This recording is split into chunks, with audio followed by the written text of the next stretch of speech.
incremented them up this year with our, since they're based on revenue, the percentage in the reserves, so we're fully funded. Are all the staff positions filled again, or are they still? We only have a couple recruitments right now. Four. So. Are you actively looking to fill those positions? Yep. We have, what do we have, an associate planner? Assistant planner, management analyst, senior account clerk, senior administrative assistant. Yeah, so. Are those positions accounted for in? We'll have savings from them because they're vacant right now in some cases, and others where we have to contract out some of the work.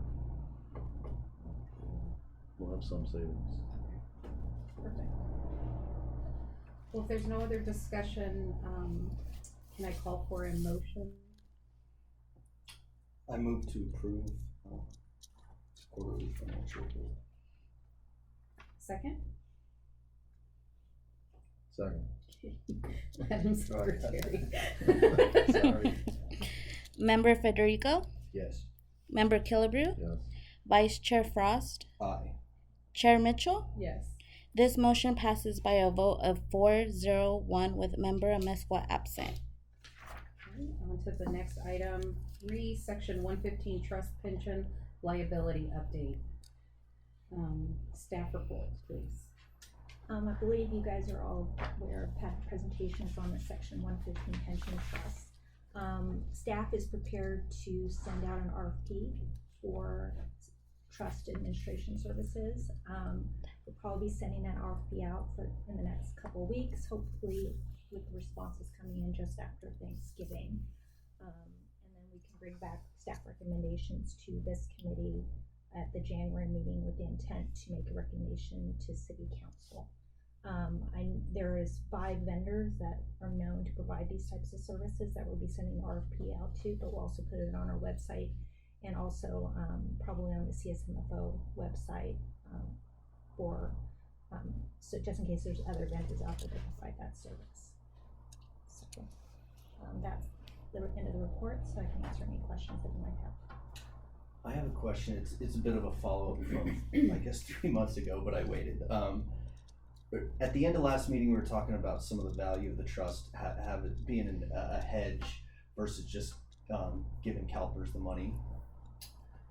Do we dictate to them the general portfolio we want at a high level, or like how detailed do we get with them? Usually they offer, the administrators are offered, like I know PERS has 2 different strategies you can choose from. PARS has, I think, 4 or 5 different strategies based on conservative to more with and increasing with risk. And we can choose the strategy we want to implement when we open the trust. And we're pretty sure we could, well, I guess the question would be how much would we hedge, or is it just a little bit different? Is that good enough? I don't know that there's a perfect answer, but we would most likely choose something at least a little bit different. Different than? Calpers, I guess. Right. Normal Calpers. Yeah. I we want to. I don't think any of them have anything more aggressive than Calpers. No, I think even the Calpers offers a Section 115 trust, and I think even their most aggressive comes in about 5%, so 5% rate of return. Okay. Instead of trying to hit 7 3/4 right now on their normal investment pool. So, and I believe also within each one of the providers, you don't have to pick just one option. You can put money Calpers, you can pick both the strategies, but I'm not sure about the other administrators. I don't think PARS lets you pick more than one. And then the other decision we need to make is, do we want to pay down some of the unfunded liability directly, and then put some in the 115 trust, and within that you pick how you want to invest it. So, yeah. Yeah, so if I may, Madam Chair. So CalPERS is going to lower their discount rate this year after next month after the big windfall they had last year. Right, there's already going to go back to 6.8. The decision they'll make next month if they go lower than that. So after that, I guess without being an actuary or a financial genius, what are we being charged on interest on the unfunded liability? 7% We're being now. charged 7, right? I would think, simple math says you pay it down because you're being charged 7, and the best we could make in the 115 trust is 5. The only reason you don't pay it down is because you don't trust Calpers to not lose it, or to even hit their, whatever their new target might be, 6 3/4 or 5, whatever it is. Or that they lose money. Yeah, or that they lose money. But I think I would be willing to, speaking of hedges, at least consider paying some amount down, hoping that Calpers does okay. We'd be looking at some of the, and we explained this, I think, before. We had like an amortization schedule. But they've got, every year there's a gain or a loss. They have a schedule of all the prior years, and then they amortize the gains or losses. That we would probably be looking at the longer amortization layers on the losses, taking those out. So Yeah. shortening Just the hit time some of frame. those. The reason I bring it up is once they lower their discount rate, the whole point of lowering the discount rate is so that they can invest a little bit more conservatively. They don't have to try to hit a 7 3/4 Reduces target. their risk. It reduces their risk. So the lower their discount rate or their target is, you would think It lowers the value, their projected value of the assets in the portfolio it does do that. on day one, It does. which But it creates an also- unfunded liability. On the other side of the equation, it also changes what they have to invest in. At the end of the day, they're buying investments, they're buying equities or whatever to try to hit a certain target. And when that percentage is lower and they're shooting for a lower number, you would think that they would be investing more conservatively and less likely to lose our money.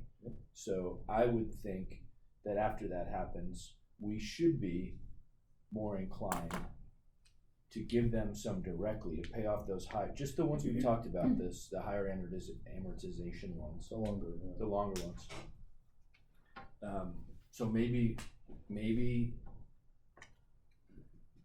at the next meeting, is that too soon to sort of take a look at what Calpers did, talk about in here, Yes. whether or not we think, So that'll be prior to even probably updating the results of the RFP we're doing for Right. 15. And C will also probably give us a update from the GovInvest, taking a look at where we can actually play modeling with the different layers and taking them out and what it does to our unfunded liability and when the whole thing's paid off over time.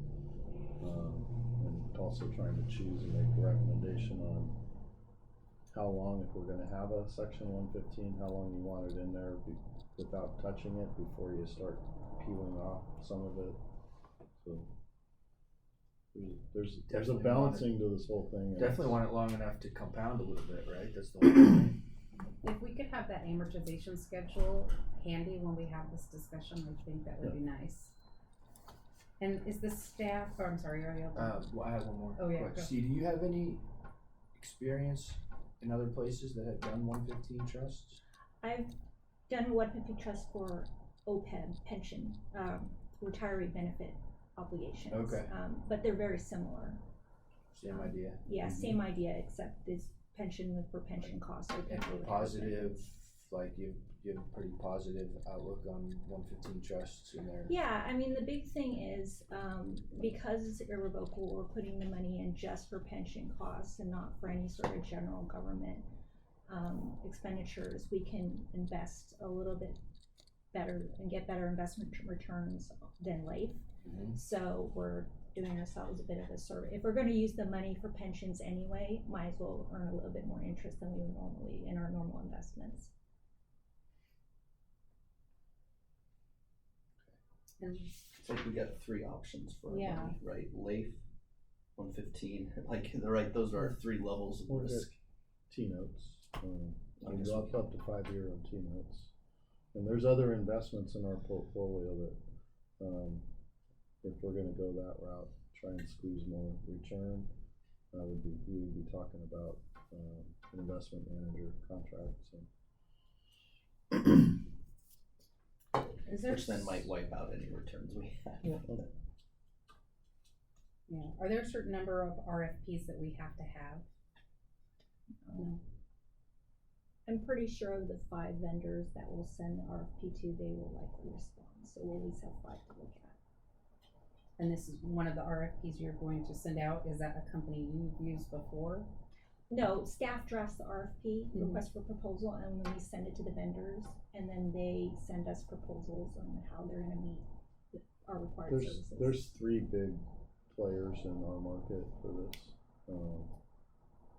So PFM is third. Well, it's the big 3 are PARS, PERS, and PFM, and what it's probably gonna come down to is fees. I know PFM, their fees are pretty high. So you're probably looking at PERS or PARS. I don't know much about Chandler Asset or Keenan. I don't know what they offer, what their fee structure is like. But PARS and PERS are probably the most competitive in that area. Chandler's a big player in contract investment management for governments in California. So I used them for some stuff when I was in Long Beach. She manages part of the City of LA's portfolio. She actually did a review of our investment strategy when I contracted with her when I first got here. K-Chan. Madam Chair, can I ask another question? Of course. Not advocating for this at all, but tell me why we wouldn't, our unfunded liability is 7 something million? 7.4. Until they lower the discount rate, and then it might go up to 10. So yeah, let's say between 7 and 10 million. What if we wanted to borrow money? What rate do you think we could borrow money at today? We want to go borrow 7 million, pay the thing off. Taxable, it'd be a taxable debt issue. I don't know, I'd have to look. I'm gonna guess it's in the 4 to 5% range. That high? Okay. It's not tax exempt like we would see on a regular bond issue for capital improvements and such. Pension obligation bonds are taxable. My predecessor in Long Beach did that in 1996. And what happened shortly after 1996 was the dot-com bust. So they did great. They got like a 5% interest rate. PERS was charging 8 1/4 at the time, so arbitrage there, they were doing great until PERS tanked with the dot-com bust. And we went from not having an unfunded liability to having a big unfunded liability, and not only were you having to make your bond payments, but now you're making an unfunded liability payment. So it's kind of, they put it all in there and then PERS lost a chunk of it. So their risk, I don't like them. I think that you talk to most finance directors now, they don't like them either. Municipalities do it because of the short-term relief you get from issuing the debt and then not having to make your unfunded liability payment. They're just playing, they're gambling. And it has worked out for some agencies that did it at the right time and rode the market up. Market timing though is. It becomes a market issue and It was a crushing bill for Long Beach that I inherited. But it sure looked sexy when they did it, because they were pretty new at the time. well, I mean, You can be a hedge fund. yeah, but I mean, if they hadn't done the bond, borrow the money, you still would have had the original unfunded liability plus the new unfunded liability. The only difference is the interest payment. the only difference. In Long Beach's case, because they issued the debt, I think it was 110 million. They gave the money to PERS, they no longer had an unfunded liability. It was right at the time PERS was bringing in the changes in state law that allowed for those enhanced pensions. And when the unions looked at our pension balance sheet and they saw that the assets far exceeded the liabilities, that was the rationale for the city council to enhance the pensions for all the staff. And then the next year, the market tanked, and now you've got increased pension with increased pension costs that, by the way, were retroactive. So if you have a staff member that was 30 years working for the city, their enhanced pension, they went from 2% multiplied by 30 or 60% pension guaranteed for life to 2.7 per year. It was crushing. I mean, it was the 25% increase in your pension for doing nothing, because there was, on paper, it looked like it used to call it super funded. So not borrowing to, I mean, that's an outside risk. That's a lack of discipline by the. It's just a risk. It sounds like it. Yeah. You're not. If we had a bond, we borrowed $7 million. Could we use 115 trust money to pay the bond payments back, or does it need to go directly to the? Is that considered giving it to the pension? I would have to ask. Or would it have to go? I'd have to ask the bond attorney if you could put the debt proceeds into 115. Intuition says no, because No, I'm not saying putting the proceeds into it. I'm saying the proceeds go to the debt. The proceeds go to Calpers, But but paying the debt, the bond so debt. yeah, what I'm thinking is a financier would look at I this would and have to say, ask. if we can put $5 million into a 115 trust and earn 5% interest, and we can go do a bond and borrow at 4.5% interest for the same amount, we ought to put the money in the 115 trust, earn our 5%, use that money over time to pay off our bond payments at 4.5%, pocket 0.5%, and pay off it's the Calpers. same gymnastics. It's the same risk. It's no different. You're just adding a third layer here, but it's the same. There's still market risk. The market risk is a fixed risk, no matter what. It doesn't. The market will change no matter what. No, because What's different? I'm playing arbitrage with interest rates. You are, but you still have PERS that you paid off that may not be paid off. I gotta draw myself a little schematic, but I think that it's the same. You haven't swapped out the risk, I don't think. Why wouldn't PERS be paid off by his method? It would be, but then the next year, if they lose a bunch of money, Oh, They will have lost the money we just gave them. yeah. But if we don't give them the money, they lose They money don't anyway, then and it our just unfunded liability goes grows. up. we'll ask the question if you can arbitrage off of the. I am not advocating for it, but I I know. feel Just like we curious. should There's know a that simple answer question. and Can we- say we've can we- researched it and we don't think that it's just too much money. We'll ask To save if a 0.5%. we'll ask if a taxable pension liability is an allowable expenditure From a 115 trust. Does that We can ask the make question. sense? Yeah, I'm not advocating for it, but I think we should Good question. investigate that. We'd be putting a TV with CNBC on it in your office. Right, with the That's ticker. right. That would be Mike every single day. I can't believe Jamie made this suggestion. Oh, goodness. Any other discussion? I have none. I was only gonna say that if Put the 'em over. 115, I would think it'd be a shame if the 115 mirrored the Calpers that closely. That's all. That was my only point. Since that was my point last time, is I would be more inclined just to pay Calpers, because that's seems like a big difference. But if the hedge is that important, we should honestly make sure it's a hedge. You can invest, get in 115 and invest in all those things that Calpers won't invest in. Altria and all the tobacco companies and. They won't? I don't.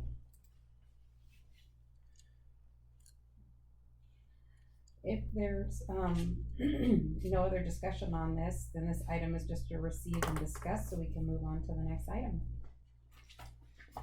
Which is? Any other staff reports? Just, could we get the budget calendar added? So you get a binder, you guys don't get binders, anyway. Just really quick, so our next meeting is, I showed January 25th. January 25th, but between now and then, we will be producing our annual financial report, our audited report. We will make sure you guys get a copy of it as a financial review committee, but there's no action required. We will also make sure you get, any audit letters or anything. Those will be distributed. We put them in the agenda packet with the council, so we'll make sure that the committee gets them as well. And we're in the middle of our audit right now. Yes. On the next meeting, we look to have the second quarter financial report, and the auditors will be done reviewing our investment policy for compliance with state law. This is not a budget year, if you will, where we're putting together the next 2-year budget. We're in the first year. But we will have a quarterly financial report, a mid-year financial report on March 1st, at which point we'll also be talking about, we deferred action on our normal carryover report of excess, if you will, surplus fund balance from last year. We'll be we intend at this point to make recommendations on how much to send over to the capital improvement funds community investment account. Financially, nothing else. Rates. We have a T-note maturing this week. Sunday on the 31st. So we're looking to, at a minimum, buy a 5-year. Last year we did not roll into another 5-year. Our portfolio is 1, 2, 3, 4, 5. We buy a 5-year every year when one matures. We didn't do one last year. We're looking at possibly doing a 5 and a 4. We'll make that decision by Friday. At a minimum, we're going to start back into the process with a 5-year. So we might also do a 4. Should have lucked out we didn't do it last year because you wanted to have the cash if you needed it, right? Cash It was on hand. cash and Layford tank so much that what we were losing. Leaf's rates ought to be coming back up a little bit now, right? Not a lot. But, I mean, tiny, relative. Not a lot, but yeah. Who knows where it's going? But we kind of want to stay in. We want to try and stay into the routine of laddering your portfolio, and you're not trying to do too much market timing. So we'll likely be doing a 4 and a 5 year this week, even though the rates aren't what we like them to be, but just get back into the routine. The delta, I think, is not going to be the risk, if you will, of making the bad decision. I don't think is so we'll pull the trigger on it. You doing it in the next couple of days, right? Yes. Great job. Anything else? I have a couple. if you Yeah, don't mind. go for it. Mike, is it appropriate when we're ready to bring CASA's pension unfunded liability in here to discuss? Yeah, why don't we put that on our next For our agenda? next agenda, yeah. So, Coastal Animal Services Authority is looking to get into Calpers. Right now, they're in a private plan, if you will. The rest of the San Clemente City went from that same private plan into Calpers 6-7 years ago. The few CASA employees got left behind because of some Calpers concerns about organization structure and other things. They're working through that now, and they may be invited into Calpers, at which point we might want to talk about taking out their unfunded liability, our portion of it, because the city doesn't own a portion of it. So we'll put it on the next agenda. Whether those employees move into CalPERS or don't, they've got an unfunded liability. So, I realize it's not agendized today, but I thought we should talk about agendizing it, Mike. Good idea. And then for all of us, we're working the staff and Mike Frost and I are the subcommittee members for a strategic plan review that we're working through. And will there be a time, Mike, that it's appropriate, you think, to in here discuss what budgetary changes we might want to make or what implications a new strategic plan might have on how we budget for different things? Or is this the right venue to talk about for us relatively large budget shifts? Yeah, I mean, the finance review committee, I would like to maybe get it referred by the council though.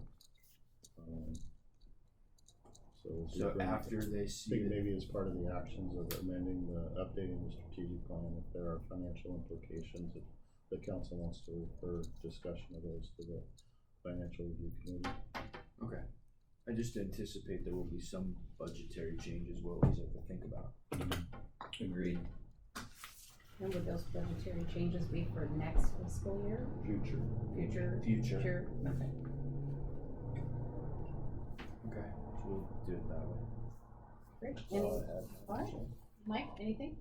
Nope, great. All right, perfect. Then our meeting is adjourned. January 25th. Oh, I'm sorry, the next meeting is January 25th, 2022.